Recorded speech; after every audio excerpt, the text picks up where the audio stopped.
अध्ययन कर रहे हैं। बहुत सारे इम्पोर्टेंट प्रश्न जो काफ़ी बार परीक्षा में पूछे जाते हैं घुमा फिरा कर, और यहाँ से काफ़ी प्रश्न आने की संभावना है। एक एक करके हम बहुत अच्छे से उनको डिस्कस कर रहे हैं और उन्हें याद करने की कोशिश भी कर रहे हैं, ताकि यदि आपके एग्ज़ाम में आते हैं तो निश्चित ही आपको जो है सही सही आंसर देने का पूरा मौका मिले।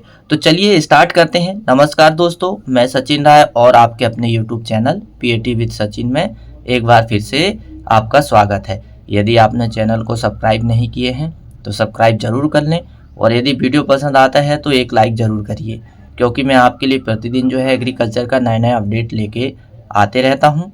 और आज की जो है एग्रीकल्चर क्लास जीके की जो है हमारी सेकंड क्लास है। इससे पहले भी हमने काफ़ी क्लास में अध्ययन किए। तो पहली क्लास में हमने बहुत सारे प्रश्नों को डिस्कस किए थे। तो चलिए आज हम देखते हैं इस क्लास में कौन कौन से प्रश्न हमारे सामने हैं। तो हालांकि जो है मैं प्रतिदिन जो है इम्पोर्टेंट क्वेश्चन लेके तो आता ही हूँ, कोशिश करता हूँ कि एक बार यदि हम जो डिस्कस करते हैं वो आपको याद हो जाए, ताकि जो है बार बार पढ़ने की जो आपके सामने जो समय देना पड़ता है बार बार पढ़ने के लिए, वो ना देना पड़े। तो चलिए हम स्टार्ट करते हैं। तो हमने यहाँ तक देख लिए थे कि धान फसलों की रानी किसे कहा जाता है, क्वीन ऑफ सेरल, मक्का को कहा जाता है। अब पीली क्रांति, येलो रेवोल्यूशन किससे संबंधित है, तिलहन उत्पादन से। ऐसी बहुत सारी क्रांतियां होती है जो भारत में चलाई जाती है फसलों के उत्पादन को बढ़ाने के लिए। उसके ऊपर भी मैंने बहुत सारे वीडियो बनाया हूँ जो मेरी प्ले लिस्ट में पड़े हुए हैं, आप वहाँ से भी जाके देख सकते हैं। फिर अगला क्या है, mini fertiliser crop. Mini fertiliser crop किसे कहते हैं, अरहर को कहते हैं। मिनी फर्टिलाइजर क्रॉप यानी कि ऐसी फसल जिसको बहुत कम फर्टिलाइजर की ज़रूरत पड़ती है, उसे मिनी फर्टिलाइजर क्रॉप कहा जाता है। और अरहर का वैज्ञानिक नाम क्या है, कैजेनस काजान, और फैमिली है लेगुमिनेसी, और अरहर का उत्पत्ति स्थान है अफ्रीका। यदि हम पूरे भारत में देखें तो दो ही ऐसी फसल है जो सबसे ज़्यादा दाल में उपयोग होती है। पहला है चना और दूसरा है अरहर। और अरहर का सबसे ज़्यादा उत्पादन यदि हम देखें भारत में तो उत्तर प्रदेश में होता है, और यदि मध्य प्रदेश में देखें तो कौन से ज़िला में सबसे ज़्यादा होता है, नरसिंहपुर ज़िला में होता है। ऐसी बहुत सारी डीपली जानकारी आपको चाहिए तो आप मुझे कमेंट्स करिएगा, मैं स्पेशली ऐसी जानकारी आपको एक वीडियो बनाकर अपलोड कर दूँगा। फिर क्या दिया हुआ है, आम के फल का प्रकार है, ड्रूप है। टुंगरो रोग किस फसल से संबंधित है, टुंगरो रोग धान की फसल का मुख्य रोग है जो वायरस जनित रोग है, और इसको फैलाने का काम कौन करता है, हरा फुदका यानी ग्रीन लीफ हॉपर करता है। फिर इसके बाद में धान में टुंगरो रोग का कारक है वायरस। और विश्व मृदा दिवस कब मनाया जाता है, विश्व मृदा दिवस 5 दिसंबर को मनाया जाता है। विश्व मृदा दिवस इसलिए मनाया जाता है ताकि जो है हमारी जो मिट्टी की उर्वरा शक्ति का संरक्षण हो, और उसमें लाभदायक जीवाणु की संख्या बढ़े, और हमारी मिट्टी स्वस्थ रहे और उत्पादन अच्छे से अच्छा मिले। इसलिए इस दिवस की स्थापना की गई थी 5 सितंबर को। अब अगले प्रश्न क्या है, कच्चे दूध को कितने समय के लिए सुरक्षित रखा जा सकता है। कच्चे दूध को 6 से 8 घंटे के लिए सुरक्षित रखा जा सकता है। फिर इसके बाद कच्चा दूध में क्या हो जाता है, होता क्या है कि कच्चे दूध को यदि 6 से 8 घंटे तक यदि हमने लगा के गाय का दोहन कार्य करने के बाद उसको ला के रख देते हैं, रखने के बाद यदि हमने उसको गर्म नहीं किए या फ्रिज में नहीं रखे तो वो ख़राब इसलिए हो जाता है क्योंकि उसमें जो है बाहर से लैक्टोबैसिलस नामक एक जीवाणु जो है जो वातावरण में फैला रहता है, वो धोखे से उसमें प्रवेश कर जाता है। और जैसे ही वो दूध में प्रवेश कर जाता है तो दूध की जो लैक्टोज है यानी जो शर्करा है उसमें आक्रमण कर देता है, और आक्रमण करने के बाद उसको लैक्टिक एसिड में बदल देता है। उसको तोड़ के किस में बदल देता है, लैक्टिक एसिड में। जैसे ही ये लैक्टिक एसिड में दूध की शर्करा को बदलता है तो वहाँ पर एसिड बन जाता है, और एसिड बनने के कारण फिर दूध क्या है, फटने लगता है। और इस क्रिया को हम क्या कहते हैं, दूध से दही का बनना भौतिक परिवर्तन कहते हैं। हालांकि ये भौतिक क्रिया ही है, जो जीवाणु के माध्यम से होती है। तो इस तरह से जो है केवल और केवल हम 6 से 8 घंटे तक ही दूध को सुरक्षित रख सकते हैं, केवल बाहर खुले वातावरण में। इसके बाद जो है हम नहीं रख सकते। और गर्मी में तो यह क्रिया बहुत तेजी के साथ होती है, बहुत जल्दी से जो है दूध का दही में परिवर्तन होना। तो चलिए आगे हम देखते हैं।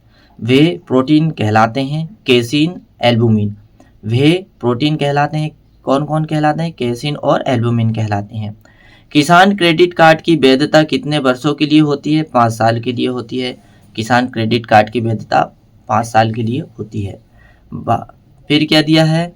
भारत पूरे विश्व में फलों के उत्पादन में कितने स्थान पर, यानी कौन से स्थान पर है? तो दूसरे स्थान पर है। और यहाँ पर एक बहुत महत्वपूर्ण प्रश्न आया था, और वो क्या आया था?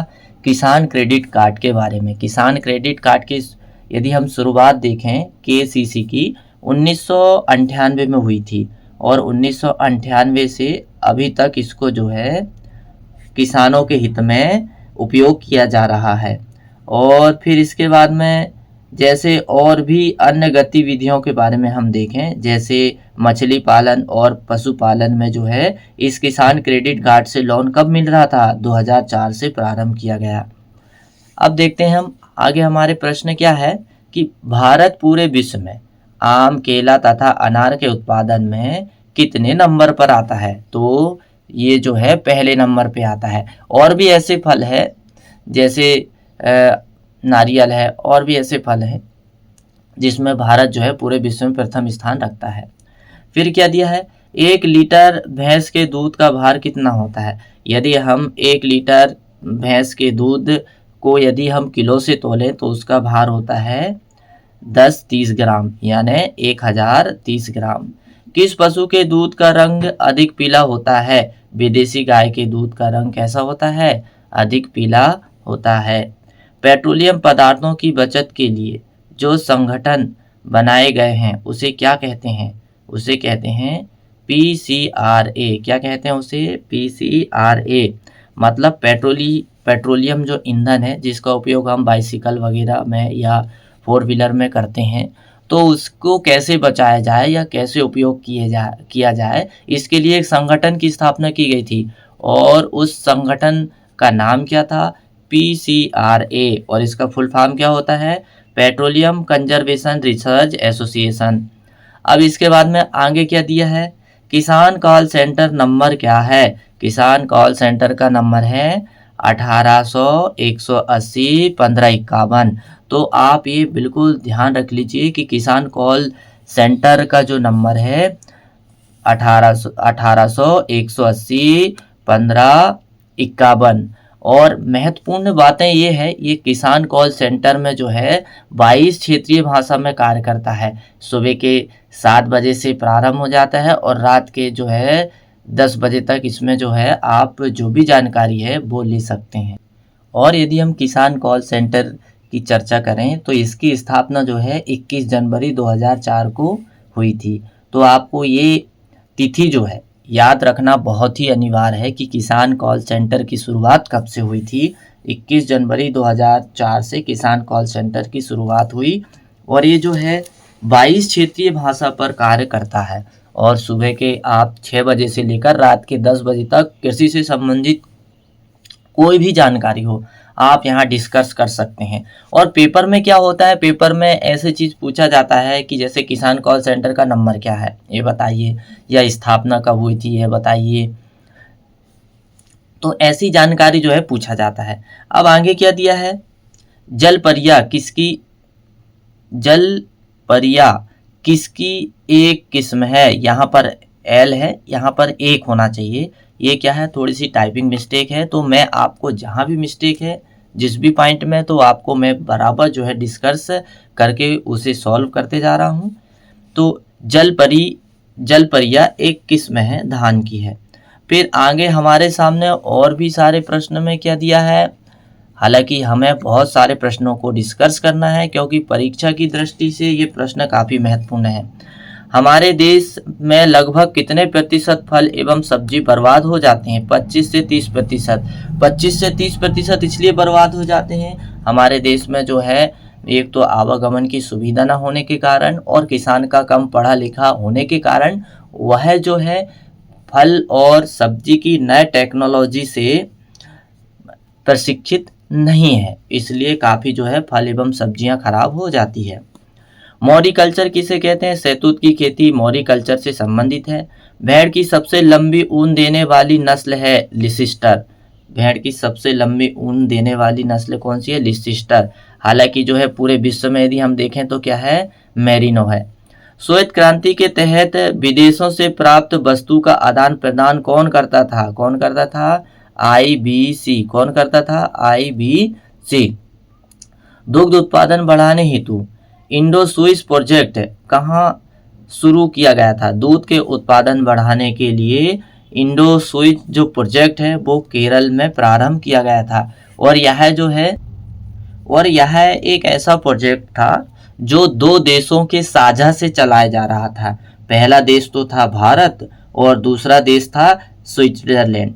ये स्विट्जरलैंड और भारत, वहाँ होता क्या था कि भारत में जो है स्विट्जरलैंड से जो है वहाँ के नर लाकर जो संकर किस्म के नर को लाकर यहाँ भारत में देसी गाय से क्रॉस कराया जाता था और उनसे जो संतान पैदा होती थी वो अधिक दुधारू होती थी, जिससे कि दूध का उत्पादन बढ़ता था। और यह कब चलाया गया था? यह 1963 में चलाया गया था और इसका उद्देश्य क्या था?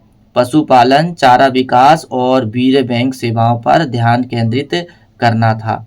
तो ये था Swiss Indo Swiss project. In India और स्विट्जरलैंड, नाम से ही पता चल रहा है इंडो स्विस यानी इंडिया और स्विट्जरलैंड के सहयोग से जो प्रोजेक्ट चलाया गया उसी का नाम था क्या? Indo Swiss project. अब आगे क्या दिया है? खीस में प्रोटीन की मात्रा कितने प्रतिशत होती है? तो खीस में प्रोटीन की मात्रा 17.5 होती है। तो हमने बहुत अच्छे से इंडो स्विस प्रोजेक्ट के बारे में समझे। और इंडो स्विस प्रोजेक्ट जो है गाय या और भी पशुओं की नस्ल सुधारने के लिए यह चलाया गया एक प्रोजेक्ट था जो भारत और स्विट्जरलैंड ये दो देश के बीच में दो देशों के बीच में सहयोग करके यह प्रोजेक्ट चलाया गया था और यह भारत के केरल राज्य में सबसे पहले प्रारंभ किया गया। अब अगला प्रश्न क्या है हमारे सामने? अगला प्रश्न है कि खीस में प्रोटीन की मात्रा कितनी होती है? 17.5 होती है। परमाणु बम किससे आधारित है? नाभि के विखंडन से। केंद्रीय भेड़ प्रजनन फार्म कहाँ पर है? हिसार हरियाणा में है। हमारे देश में सर्वाधिक बकरी कहाँ पाई जाती है? बिहार में सर्वाधिक बकरी पाई जाती है। राष्ट्रीय डेयरी विकास बोर्ड की स्थापना कब हुई थी? 1965 में। और शॉर्ट में इसे क्या बोलते हैं? NDDB, national dairy development board. रेगिस्तान का जहाज किसे कहा जाता है? ऊंट को कहा जाता है। भारतीय डेयरी निगम की स्थापना कब हुई थी? भारतीय डेयरी निगम की स्थापना 1970 में हुई थी। कब हुई थी? भारतीय डेयरी निगम की स्थापना 1970 में हुई थी। अब आपको डेयरी डेवलपमेंट बोर्ड और भारतीय डेयरी निगम ये दोनों ही अलग प्रश्न है, ये बात आपको बहुत ध्यान से याद रखना होगा। फिर इसके बाद में क्या है? भारतीय डेयरी निगम की स्थापना 1970 में हुई। भारत में मक्का का आगमन हुआ। भारत में मक्का का आगमन कहाँ से हुआ? 16वीं शताब्दी में। मृदा में फास्फोरस का स्रोत क्या है? यानी फास्फोरस का खनिज क्या है? एपेटाइट खनिज है। राजेंद्र क्रांति किसकी एक किस्म है? मेथी की किस्म है। बिल्कुल सही। मेथी का वैज्ञानिक नाम क्या है? ट्राइफोलियम अलेक्जेंड्रियम। राजेंद्र क्रांति किसकी एक किस्म है? मेथी की समझ लिया हमने। सुनहरी क्रांति किससे संबंधित है? फल उत्पादन से। उत्तर प्रदेश का कानपुर क्यों प्रसिद्ध है? उत्तर प्रदेश का कानपुर किस लिए प्रसिद्ध है? तो उत्तर प्रदेश का कानपुर जो है चमड़ा उद्योग के लिए प्रसिद्ध है। पूषा अरुणिमा किसकी एक किस्म है? पूषा अरुणिमा आम की एक नई किस्म है। चावल का